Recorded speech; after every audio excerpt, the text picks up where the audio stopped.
자, 우리 옆에 분들과 다시 한번 인사하겠습니다. 오늘 정말 잘 오셨습니다. 자, 은혜 받기 원합니다. 예, 감사합니다. 여러분 확실히 날씨가 조금 풀린 덕분에 여러분들의 얼굴이 훨씬 더 이렇게 빛이 나는 것 같습니다. 지난주까지만 하더라도 여러분들이 좀 얼굴이 좀 지쳐 보이고 막 그래가지고 제 기분 탓인지 모르겠지만 예배 시작 전부터 야, 오늘은 좀 빨리 끝내드려야 되나 뭐 이런 마음도 들기도 하는데 오늘 하나님께서 갑절의 은혜를 주시리로 믿습니다. 이 자리에 참석한 저와 여러분들의 10년 가운데 돌아가는 발걸음 가운데 평안과 기쁨이 함께 하시게 되시기를 주님의 이름으로 축복합니다. 오늘 우리가 읽은 이 본문을 보면 복음을 전파하는 자들에게는 이 한 가지 철학이 있어야 될 것 같은데요. 자, 우리 다 같이 4장 2절 말씀 함께 읽어보도록 하겠습니다. 4장 2절 시작. 너는 말씀을 전파하라. 때를 얻든지 못 얻든지 항상 힘쓰라. 범사에 오래 참음과 가르침으로 경책하며 경계하며 권하라. 자, 사실 이 많은 성도님들이 아무리 열심히 복음을 전하는데도 불구하고 눈앞에 뭐가 보이지 않을 때 참 힘들어 하시는데요. 자, 그러니까 복음을 전하는 족족 누군가가 변화되고 그리고 갑자기 하나님의 사람이 되면 아무리 힘들어도 헌신하고 수고하지만 내가 아무리 복음을 전하는데도 불구하고 뭐가 나타나지 않을 때 마음이 어려워진다는 것입니다. 최근에 저도 이제 그런 생각이 좀 들었는데요. 요즘에 우리 이제 교회에 나오시는 우리 박진솔 집사님 보니까 여러분 참 보기 좋으시죠? 예, 그래서 저 깜짝 놀랐어요. 믿음이 너무 좋아 보여가지고, 이제 괜히 이제 화살이 어디를 향했을까요? 우리 애들한테 향하게 됐죠. 야, 너희들도 이제 나중에 이렇게 믿음 생활을 해야 된다. 저렇게 믿음 생활을 해야 된다. 이러는데, 아무리 말을 해도 뭐가 보일까요? 안 보일까요? 잘 안 보이다가 요즘에 수요일 날 나와서 반주해주는 것만도 감사하다는 마음이 드는데, 어찌됐건 제 욕심은 저만치 앞서는데 이 아이들이 조금 이렇게 뭔가 변화되는 모습이 보이지 않을 때 힘이 빠지더라고요. 자, 그런데 오늘 말씀에 의하면 예수 믿는 우리들은 때를 얻든지 못 얻든지 눈앞에 뭐가 보이든지 안 보이든지 항상 흔들리지 않고 복음을 전하는 사람이 되어야 한다라는 메시지가 담겨 있어요. 자, 그런데 물론 이것이 말하기는 쉬우나 생각보다 우리의 일상생활에 적용하기는 생각보다 쉽지 않은데요. 실제로 우리 믿음의 선조들도 이 복음을 전하는 가운데 크게 흔들리는 것을 보게 됩니다. 자, 여러분, 제가 일전에 예레미야서 4장을 묵상하다가 이제 깜짝 놀랐는데요. 자, 예레미야 선지자가 이스라엘 백성들에게 하나님의 말씀을 전하다가 너무 속상한 마음에 이렇게 절규하더라고요. 들어보세요. 슬프고 아프다. 내 마음속이 아프고 답답하여 잠잠할 수가 없도다. 자, 지금 이 고백을 들어보면 말씀을 전하는 것이 신난다고 하는 것 같아요? 좀 힘들다고 하는 것 같아요? 너무 힘들대요. 자, 여러분들은 일평생 복음을 전하는 삶을 살면은 너무 행복하고 즐거운 일만 있을 것 같죠? 자, 그런데 그렇지 않나 봐요. 예레미야가 슬프고 아프다. 내 마음이 너무 답답해서 견딜 수 없다. 이런 고백을 하는데요. 자, 예레미야가 이렇게 탄식하는 이유는 뭐냐면 자신이 아무리 열심히 기도를 하고 복음을 전해도 이스라엘 백성들이 선한 곳으로 나아가지 않기 때문입니다. 자, 그런데 놀랍게도 예레미야는 힘들다 하면서 그래도 계속해서 그 복음을 전하는 것을 볼 수 있습니다. 그리고 그렇게 복음을 계속해서 전하다가 말을 도무지 듣지 않는 이스라엘 백성들과 함께 이 예루살렘이 패망하는 것을 지켜보게 됩니다. 자, 가슴 아프죠? 예레미야가 복음을 전파를 안 했으면 몰라요. 그런데 복음을 전파하다가 억울하게 누명을 쓰고 감옥에 갇히게 되고요. 그 감옥에서 자신의 조국 이스라엘이 패배하는 거, 패망하는 거 볼 때 기분이 어땠을까요? 그런데 그럼에도 불구하고 때를 얻든지 못 얻든지 간에 복음을 전하는 것이 예레미야의 삶이었던 것이죠. 자, 뿐만 아닙니다. 제가 이 성경 안에서 가장 묵상할 때마다 이 끔찍하게 느껴지는 게 호세아서입니다. 자, 여러분, 이 호세아가 음란한 아내로 인해서 괴로워하는 모습을 우리는 보게 되는데요. 이 호세아는 하나님의 명령에 순종해서 창기 출신의 여인 고멜과 결혼을 하게 됩니다. 이 좋게 말하면 이 창기라고 표현되어 있는데 이 창기가 기생이 아니라 창녀라고 표현하는 것이 훨씬 더 정확한 번역인데요. 자, 그러니까 호세아가 이 별로 행실이 좋지 못한 여인을 자신의 아내로 받아들인 거죠. 자, 그리고는 이 고멜과의 관계 가운데 무려 3명의 자녀를 출산합니다. 자, 그러나 이 고멜은 그의 남편 호세아를 배신한 채 음욕을 저지르는데요. 바로 이때 호세아의 마음이 얼마나 서글프고 속상했을까요? 자, 그러나 그럼에도 불구하고 호세아는 하나님의 마음을 가지고 사랑의 마음을 가지고 음탕한 아내 고멜을 또다시 용서하게 됩니다. 자, 저는 이 말씀들을 묵상하면서 불현듯 오늘 우리가 읽은 말씀이 생각났는데요. 자, 한번 따라 보겠습니다. 너는 때를 얻든지 못 얻든지 항상 힘쓰라.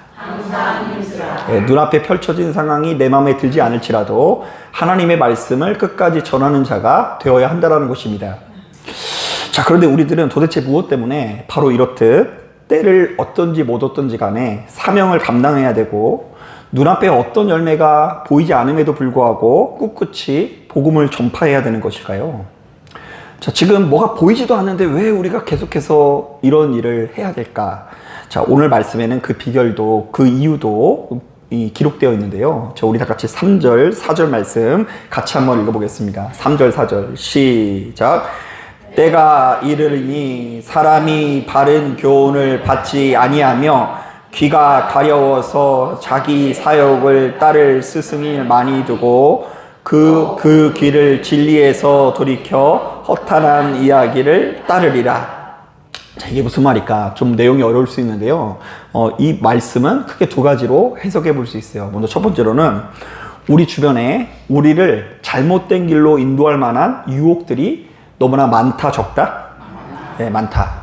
그러니까 우리 주변에 있는 사람들 중에 나를 이리 와! 막 이러는 사람들 있잖아요. 그 사람들 중에 좋은 사람보다 좋지 못한 사람들이 훨씬 더 많다라는 이야기를 하는 거예요.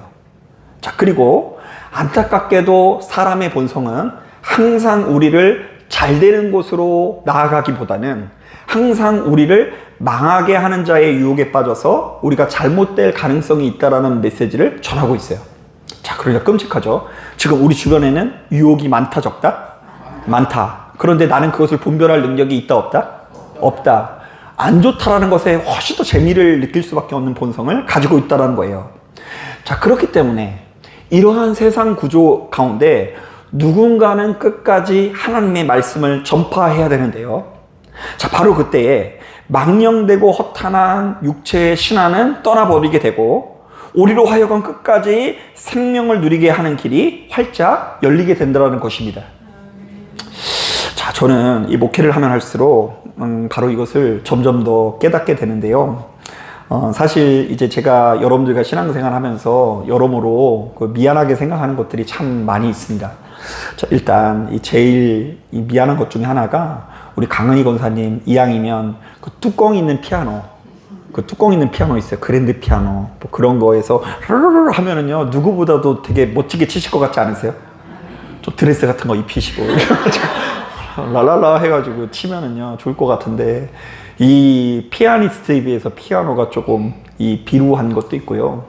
그리고 이제 이 교회 안에 그 여러 가지 문화가 있지만 이 가장 아름다운 문화 중에 하나가 좀 찬양팀 그런 거 아닙니까? 예, 그런데 어떤 분들은 또 드럼 소리 듣기 싫다고 막 난리더라고요. 그죠? 예, 그런데 이제 그 멋들어진 찬양팀 같은 것들이 이제 갖춰지지 않아서 미안하게 생각이 들 때도 있고요. 그리고 우리 젊은 청년들 같은 경우에는 이 또래들끼리 모여가지고 신나게 노는 것도 굉장히 중요하거든요. 그런데 그 청년들이 많지 않은 것에 대해서 되게 미안한 마음을 가지고 있습니다. 자, 그런데 그럼에도 불구하고 꾸역꾸역 지난 10년 동안 여러분들에게 말씀을 계속해서 이 강단에 서서 말씀을 전하고 있거든요. 수요일 날도 전하고 금요일 날도 전하고 주일 날도 전하고 새벽에도 전하는 거 기억하세요? 새벽에는 잘 기억이 안 날 수 있습니다. 무슨 말 하는지. 그런데 어찌됐건 꾸준히 말씀을 듣는 가운데 하나님께서 어떤 분이시고 예수님께서 어떤 분이신지를 제가 전하는 가운데 그래도 성도님들이 엄청나게 변하시더라고요. 인상이 변해요. 벌써 우리 조순혜 권사님 인상이 달라지지 않으셨어요? 한 사람 한 사람이 저에게는 다르게 느껴져요. 오래 만나신 분들은 그 오래 전의 모습도 제가 다 기억하고 있거든요. 그때에 비하면 너무 달라졌다. 제가 이런 생각을 많이 해요. 그래서 우리 정현도 권사님 너무 달라지셨다 이런 얘기 많이 하고요. 그리고 우리 박향옥 집사님 너무나 많이 달라졌다. 우리 이 자리에 계신 그 무수히 많은 성도님들이 처음 뵀을 때보다 인생이 달라지고 우리가 비로소 주 안에서 하나가 되고 있다는 것을 많이 느끼고는 있어요. 그러니까 여러분 의외로 우리 주변에 교회가 엄청 많잖아요. 그런데 다 주 안에서 하나인 교회가 아니에요. 똑같은 교회가 아닐 수 있어요. 교회들마다 가치관이 엄청 다른데 우리가 하나의 가치관이 되어지는 가운데 성숙해지는 모습을 볼 때 이게 되게 필요한 일이라는 것을 수시로 느끼게 됩니다. 자, 그래도 하나님의 말씀을 들으니까 자기 욕심을 더 비우는 모습도 보게 되고요. 또 말씀을 들으니까 참고 인내하면서 용서의 길로 나아가는 것도 보게 되고요. 그리고 더 나아가서 주님께 수시로 시간을 내서 매달리는 모습을 볼 때 감동 어린 모습이 제가 느껴지게 됩니다. 자, 그러니까 저한테는 제가 늘상 얘기하지만 금요일날 나오신 분들이 너무 감동이에요. 제가 맨날 그러잖아요. 오늘은 그냥 금요일이 아니고 무슨 금요일이라고요? 불타는 금요일.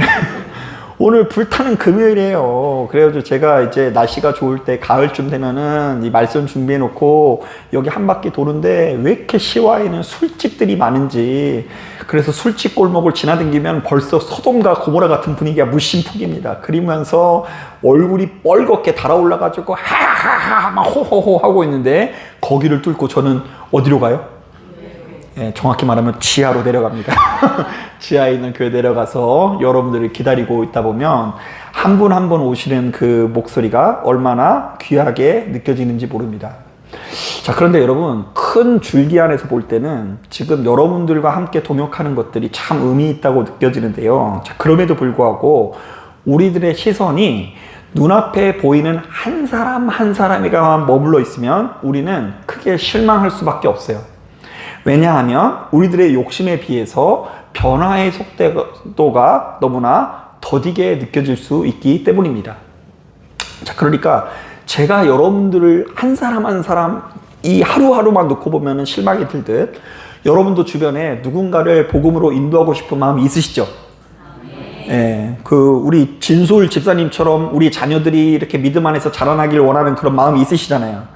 그런데 그 길을 하루하루 놓고 보면 너무 더디게 느껴질 수 있기 때문에 우리는 오늘 말씀에 이렇게 집중하면서 때를 얻는 것에 초점을 둘 것이 아니라 다른 것에 초점을 둬야 되는데요. 자, 한번 따라 보겠습니다. 이 세상은 너무나 악하고 더럽다. 한 번 더 따라 하겠습니다. 그러므로 이 땅에는 복음이 필요하다. 네, 여기에 초점을 두고 복음을 전하는 거예요. 때를 얻기 위해서 전하는 게 아니라 이 세상을 바라보는 사람으로서 이 세상에 그래도 말씀이 필요하다. 그래도 이 시간에 예배드리는 자가 필요하다. 그래도 이 시간에 기도하는 자가 필요하다. 우리가 하나님의 말씀을 붙든 덕분에 나와 내 가정이 흔들리지 않고 이렇게 굳건하게 세워질 수 있다라는 믿음을 가져야 한다는 것입니다.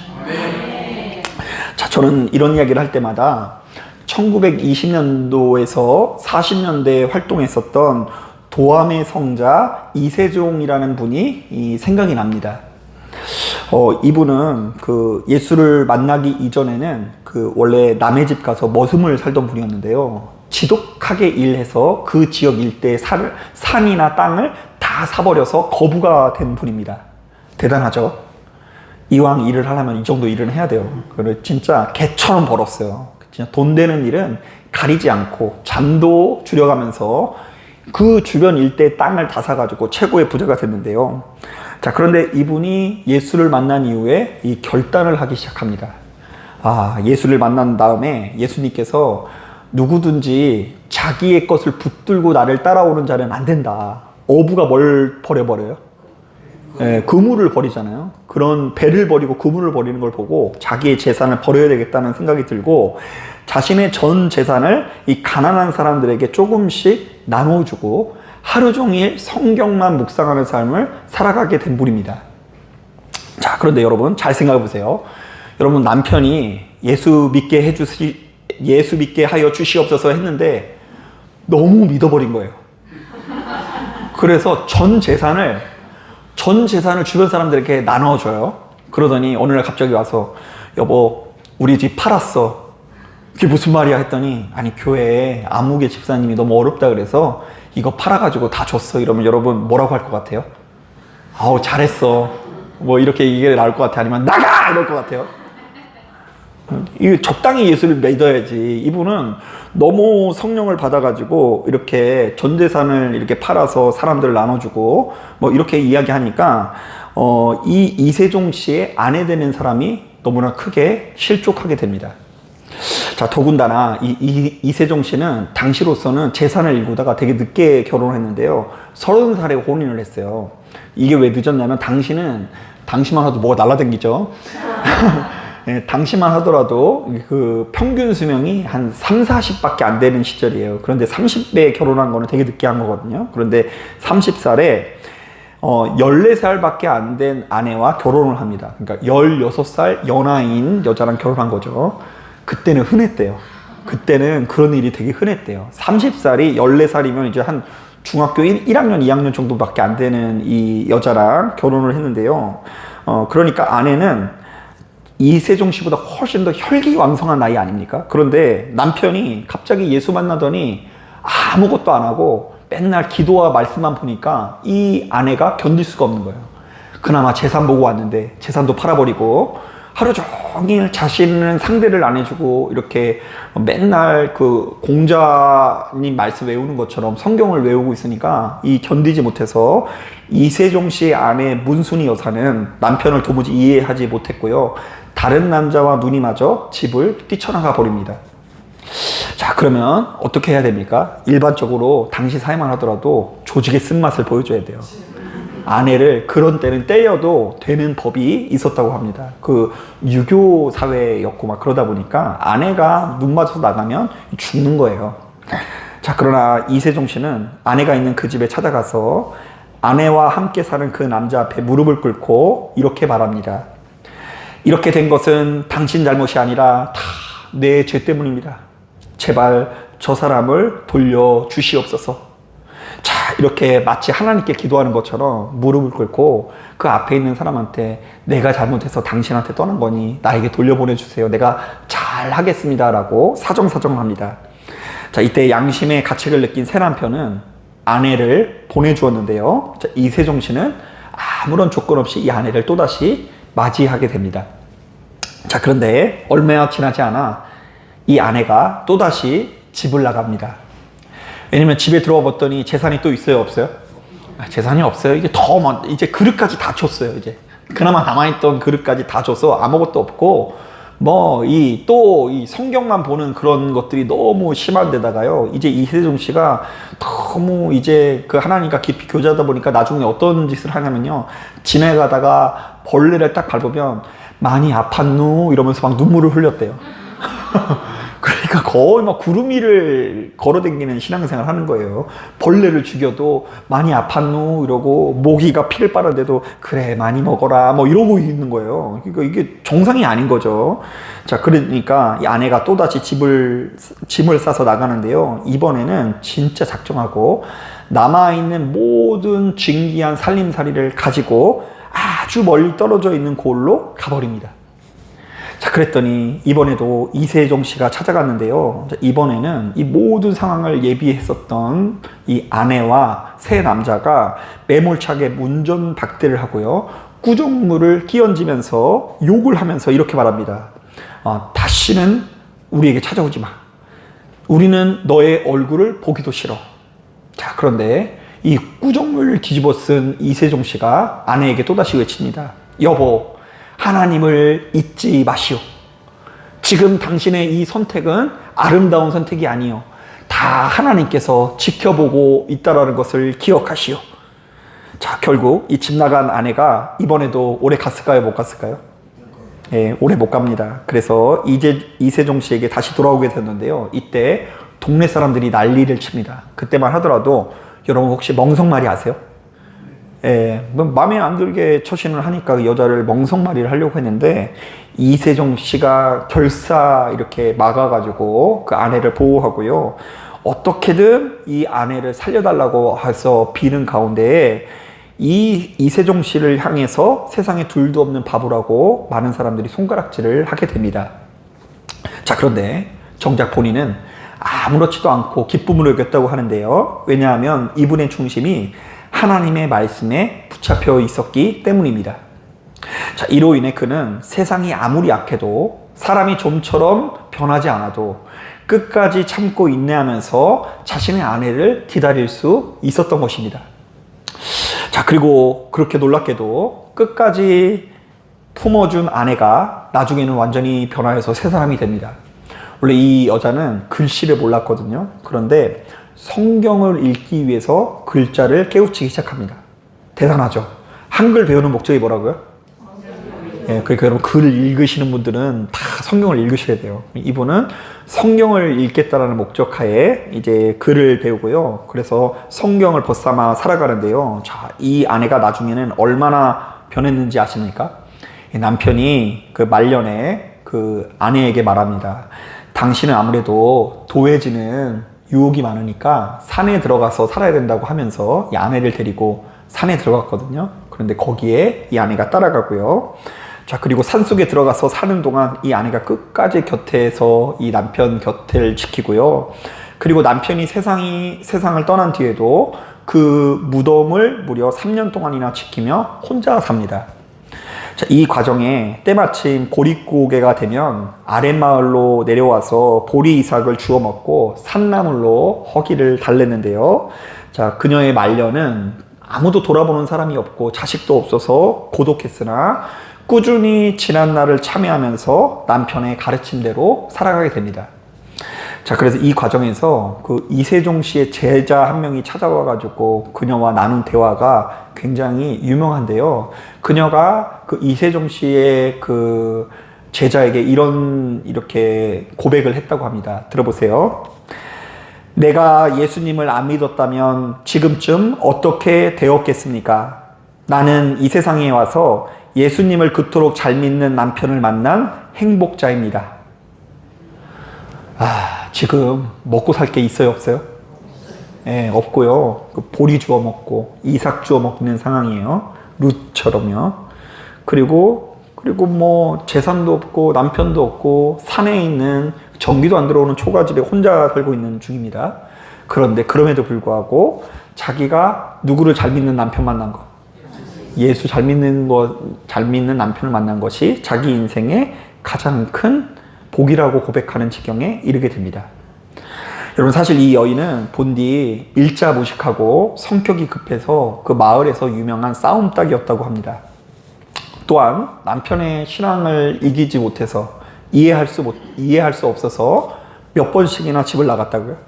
2번씩이나 새살림을 차렸는데 이것은 당시 사회에서는 도무지 있을 수 없는 일입니다.